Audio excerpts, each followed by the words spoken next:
स्वागत है आपका अपना प्यारा सा यूट्यूब चैनल तनवीर सर पर। आप सभी का मेरा प्यार भरा नमस्कार। दोस्तों, आज का जो वीडियो है यानी बिहार सक्षमता परीक्षा 2024 के लिए है और इसमें 20 प्रश्नों का सेट है। यह 20 प्रश्नों का पहला सेट है। ध्यान देंगे, आज से यह जो सेट शुरू हो रहा है, यह सामान्य अध्ययन से शुरू हो रहा है। आपको पता होना चाहिए कि सामान्य अध्ययन में बहुत सारा सब्जेक्ट आता है, जैसे सामान्य विज्ञान, सामाजिक विज्ञान, पर्यावरण, भूगोल, मानसिक क्षमता परीक्षण, भारतीय राष्ट्रीय आंदोलन, सामान्य जागरूकता, बहुत सारे होते हैं। ये सभी जितने भी हैं, ये सभी के सभी सामान्य अध्ययन में आते हैं और यह सामान्य अध्ययन से 20 प्रश्नों का आज पहला सेट है। पूरी ईमानदारी से मेहनत कीजिए क्योंकि अब समय नहीं है और एक बात हमेशा याद रखिएगा कि एग्ज़ाम हर हाल में होगा। ये ध्यान में नहीं रखना है कि एग्ज़ाम टल जाएगा, कैंसल हो जाएगा। चाहे जो कुछ भी हो जाए, तैयारी करना है क्योंकि एग्ज़ाम होना तय है। और उसके बाद हमारे जितने भी नए साथी हैं जो पहली बार आए हैं इस चैनल पर, पहली बार विजिट किए हैं, तो जल्दी से इस चैनल को सब्सक्राइब करके लाइक कर दीजिए, बेल आइकन पे प्रेस कर दीजिए और एक प्यारा सा कमेंट ज़रूर कीजिए और अपने दोस्तों को भी शेयर करिएगा। बिल्कुल आप जो है शेयर करिएगा, शेयर करना बिल्कुल नहीं भूलिएगा। चलिए देखते हैं सामान्य अध्ययन का आज पहला सेट बिहार सक्षमता परीक्षा 2024 के लिए। पहला नंबर क्वेश्चन है, मानव उपयोग में लाई गई पहली धातु कौन-सी थी? मानव उपयोग में लाई गई पहली धातु कौन-सी थी? तो ध्यान देंगे, मानव उपयोग में लाई गई पहली धातु तांबा थी। ऑप्शन नंबर डी इसका सही आंसर हो जाएगा, तांबा। तांबा के बारे में थोड़ा-सा ध्यान देंगे यहाँ कि मानव द्वारा सर्वप्रथम तांबे का प्रयोग किया गया था और झारखंड, मध्य प्रदेश एवं राजस्थान में काफ़ी मात्रा में तांबे के औजार भी मिले हैं। चलिए अब दूसरा क्वेश्चन देखते हैं। दूसरा क्वेश्चन है, आर्यों का मुख्य पेशा क्या था? क्वेश्चन है, आर्यों का मुख्य पेशा क्या था? तो इसका सही आंसर होगा option number B. Option number B is the right answer, पशुपालन। पशुपालन के बारे में थोड़ा-सा यहाँ चर्चा किया जाए कि आर्यों का मुख्य पेशा पशुपालन था। कृषि उनका गौण कार्य था। पशुओं में गाय को सबसे पवित्र तथा उत्तम माना जाता था। आर्यों की अधिकांश लड़ाइयाँ गायों को लेकर ही हुई थी। चलिए अब अगला प्रश्न देखते हैं हम। प्रश्न नंबर 3। 3 नंबर क्वेश्चन है, मौर्य राजवंश की स्थापना किसने की थी? मौर्य राजवंश की स्थापना किसने की थी? इसका सही आंसर होगा option number B. Option number B is the right answer, Chandragupta Maurya. अब चंद्रगुप्त मौर्य के बारे में थोड़ा-सा देख लिया जाए कि चंद्रगुप्त मौर्य यानी अपने गुरु चाणक्य की सहायता से अंतिम नंद शासक घनानंद को पराजित करके 25 वर्ष की आयु में चंद्रगुप्त मौर्य ने मौर्य साम्राज्य की स्थापना की थी। किसने भाई?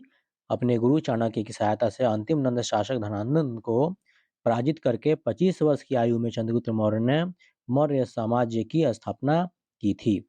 चलिए नेक्स्ट क्वेश्चन देखते हैं। Question number 4। 4 नंबर क्वेश्चन है, सातवाहनों की राजकीय भाषा क्या थी? सातवाहनों की राजकीय भाषा क्या थी? तो इसका सही आंसर होगा option number B. Option number B is the right answer, Prakrit. Prakrit पर थोड़ा सा चर्चा कर दिया जाए कि सातवाहनों की राजकीय भाषा प्राकृत थी। अंततः सभी अभिलेख प्राकृत भाषा एवं ब्राह्मी लिपि में ही लिखे गए हैं। सातवाहन राजा हाल में गाथा सप्तशती की रचना प्राकृत भाषा में ही की थी। सातवाहन राजा हाल ने गाथा सप्तशती की रचना प्राकृत भाषा में की थी। चलिए नेक्स्ट क्वेश्चन देखते हैं। Question number 5। 5 नंबर क्वेश्चन है, भारत का नेपोलियन किसे कहा जाता है? भारत का नेपोलियन किसे कहा जाता है? इसका सही आंसर होगा option number C. Option number C is the right answer, Chandragupta. अब ध्यान देंगे जरा सा कि इलाहाबाद स्थित प्रयाग प्रशस्ति में समुद्रगुप्त के विजय अभियानों का वर्णन मिलता है और इसी विजय अभियानों के कारण समुद्रगुप्त को भारत का नेपोलियन कहा जाता है। चलिए अब अगला प्रश्न देखते हैं भाई। क्वेश्चन नंबर 6, 6 नंबर क्वेश्चन है, लीलावती नामक ग्रंथ की रचना किसने की थी? लीलावती नामक ग्रंथ की रचना किसने की थी? इसका सही आंसर होगा option number A. Option number A is the right answer, Bhaskar द्वितीय। भास्कर द्वितीय पर थोड़ा चर्चा कर दें भाई कि लीलावती भारतीय गणितज्ञ भास्कर द्वितीय द्वारा संस्कृत में रचित गणित और खगोल शास्त्र का एक प्राचीन ग्रंथ है। चलिए अब अगला क्वेश्चन देखते हैं हम। क्वेश्चन नंबर 7, 7 नंबर क्वेश्चन है कि दिल्ली सल्तनत में रक्त एवं लौह की नीति किस सुल्तान द्वारा अपनाई गई थी? दिल्ली सल्तनत में रक्त एवं लौह की नीति किस सुल्तान द्वारा अपनाई गई थी? इसका सही आंसर होगा option number B. Option number B is the right answer, बलवन।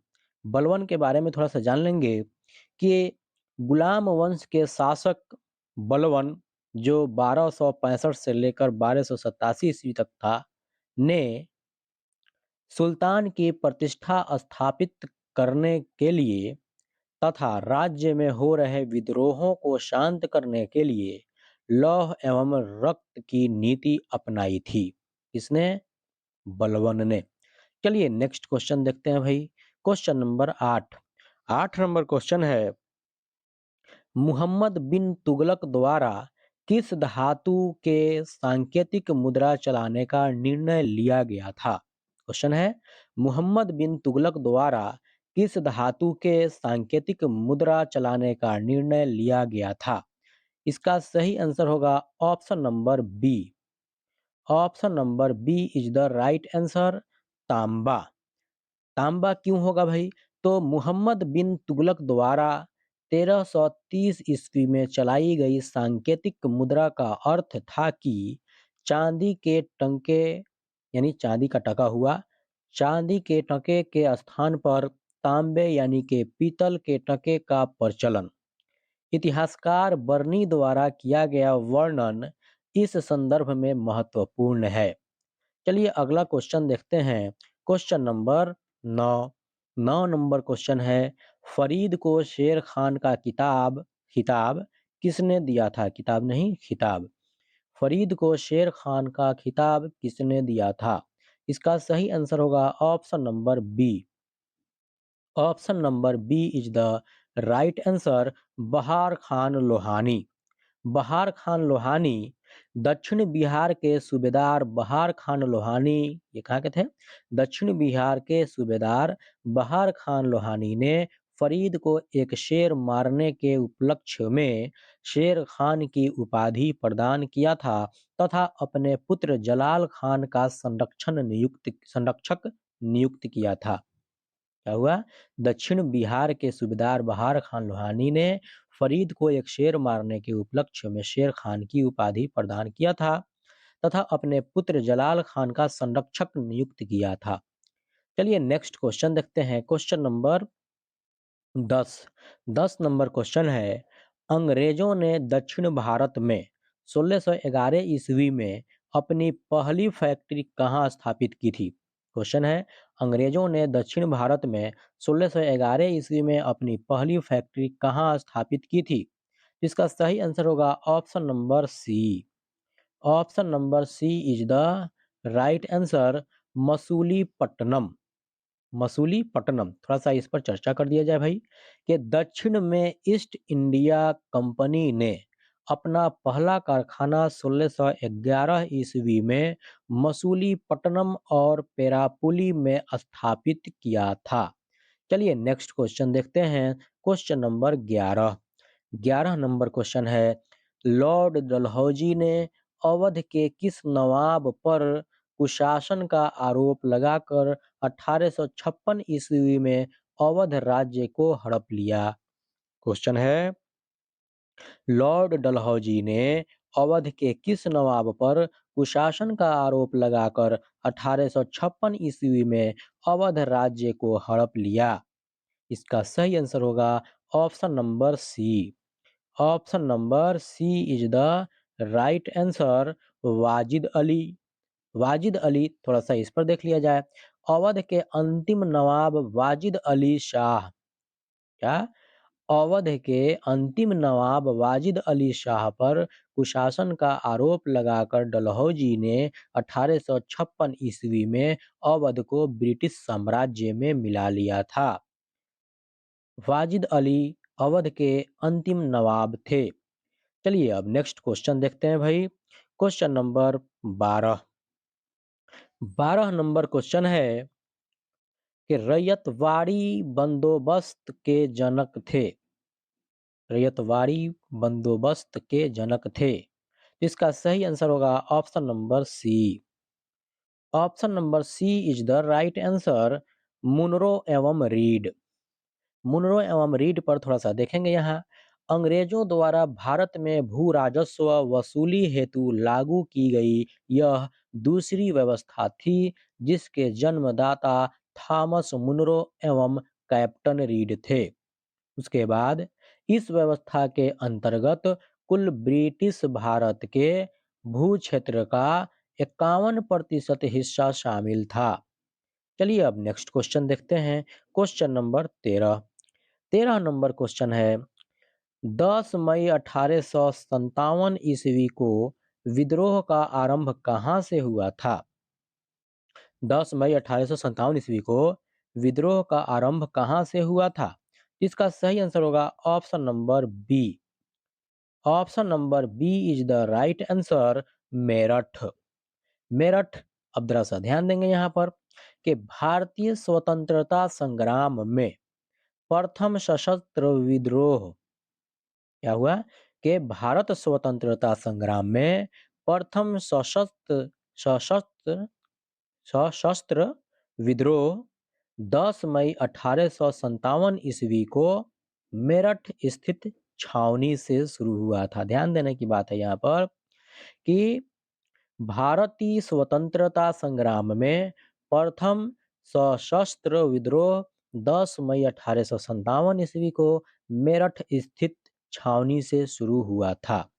चलिए अब नेक्स्ट क्वेश्चन देखते हैं। Question number 14। 14 नंबर क्वेश्चन है, इंडियन सिविल सर्विस की परीक्षा उत्तीर्ण करने वाले पहले भारतीय कौन थे? ध्यान देंगे। इंडियन सिविल सर्विस की परीक्षा उत्तीर्ण करने वाले पहले भारतीय कौन थे? इसका सही आंसर होगा option number B. Option number B is the right answer, Satyendra Nath Thakur. कौन थे? सत्येंद्र नाथ ठाकुर। अब जरा सा ध्यान देंगे यहाँ पर, सत्येंद्र नाथ ठाकुर होगा, लेकिन थोड़ा चर्चा करनी चाहिए कि इंडियन सिविल सर्विस परीक्षा 1863 ईस्वी में महात्मा गांधी द्वारा महात्मा गांधी द्वारा यहाँ पे ध्यान देंगे जरा सा, इंडियन सिविल सर्विस परीक्षा 1863 ईस्वी में उत्तीर्ण करने वाले पहले भारतीय सत्येंद्र नाथ ठाकुर थे, जो रविंद्रनाथ ठाकुर के बड़े भाई थे।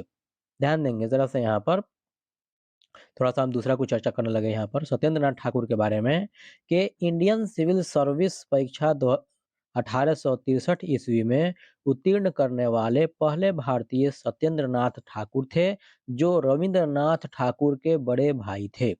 चलिए अब नेक्स्ट क्वेश्चन देखते हैं। Question number 15। 15 नंबर क्वेश्चन है कि चंपारण सत्याग्रह किस वर्ष हुआ? चंपारण सत्याग्रह किस वर्ष हुआ था? इसका सही आंसर होगा option number B. Option number B is the right answer, 1917। 1917 जरा सा देखेंगे यहाँ। चंपारण सत्याग्रह यानी बिहार में जो हुआ चंपारण सत्याग्रह 1917 ईस्वी में महात्मा गांधी द्वारा तिनकठिया पद्धति के विरोध में किया गया था।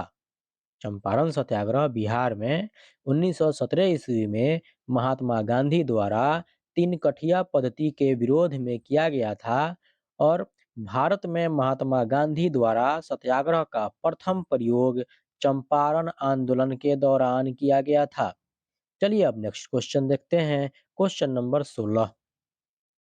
16 नंबर क्वेश्चन है, गांधी जी अपना राजनीतिक गुरु किसे मानते थे? क्वेश्चन है, गांधी जी अपना राजनीतिक गुरु किसे मानते थे? इसका सही आंसर होगा option number B. Option number B is the right answer, Gopal Krishna Gokhale. Gopal Krishna Gokhale. थोड़ा देखेंगे यहाँ कि कांग्रेस में उत्तरवादी विचारधारा के नेता गोपाल कृष्ण गोखले साधन एवं साध्य दोनों की पवित्रता पर विश्वास करते थे। इसी से प्रभावित होकर गांधी जी ने गोपाल कृष्ण गोखले को अपना गुरु माना था। चलिए अब नेक्स्ट क्वेश्चन देखते हैं। Question number 17। 17 नंबर क्वेश्चन है, चौरी चौरा कांड कब हुआ था? क्वेश्चन है, चौरी चौरा कांड कब हुआ था? तो इसका सही आंसर होगा option number B. Option number B is the right answer, 4 फरवरी 1922। 4 फरवरी 1922। अब 4 फरवरी 1922 को ज़रा-सा देखेंगे यहाँ पर कि 4 फरवरी 1922 को गोरखपुर जिले के चौरा-चौरी थाने को उग्र भीड़ ने जला दिया, जिसमें 22 पुलिसकर्मी मारे गए थे। 4 फरवरी 1922 को गोरखपुर जिले के चौरा-चौरी थाने को उग्र भीड़ ने जला दिया था, जिसमें 22 पुलिसकर्मी मारे गए थे और जिससे क्षुब्ध होकर गांधी जी ने 12 फरवरी 1922 ईस्वी को असहयोग आंदोलन स्थगित कर दिया था। चलिए अब नेक्स्ट क्वेश्चन देखते हैं। Question number 18। 18 नंबर क्वेश्चन है, भारतीय राष्ट्रीय कांग्रेस की स्थापना के समय भारत का वायसराय कौन था? क्वेश्चन है, भारतीय राष्ट्रीय कांग्रेस की स्थापना के समय भारत का वायसराय कौन था? इसका सही आंसर होगा option number D. Option number D is the right answer, Lord Dufferin. क्या होगा? Lord Dufferin. लॉर्ड डफरिन के बारे में थोड़ा सा देखेंगे कि भारतीय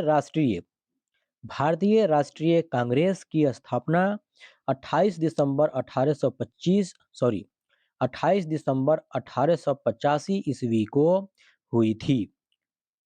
भारतीय राष्ट्रीय कांग्रेस की स्थापना 28 दिसंबर 1885 ईस्वी को हुई थी। उस समय भारत का वायसराय लॉर्ड डफरिन था।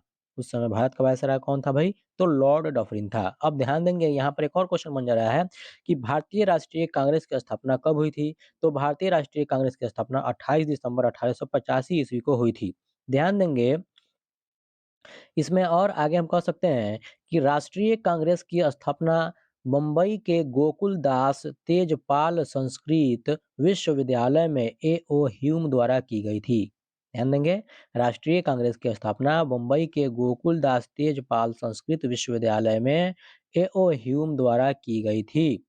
अब एक और बात यहाँ मैं बताना चाहूँगा कि ये ऑप्शन जो इसका आंसर होगा, जो भी प्रश्न का आंसर हो रहा है, वहाँ पर उसका कांसेप्ट क्लियर करने का, उस पर चर्चा करने का मेरा मेन मकसद है कि उससे आप और सारा क्वेश्चन याद रख सकते हैं। जैसे मैं यहीं पर मान लीजिए भारतीय राष्ट्रीय कांग्रेस की स्थापना कब हुई थी? तो भारतीय राष्ट्रीय कांग्रेस की स्थापना 28 दिसंबर 1885 ईस्वी को हुई थी।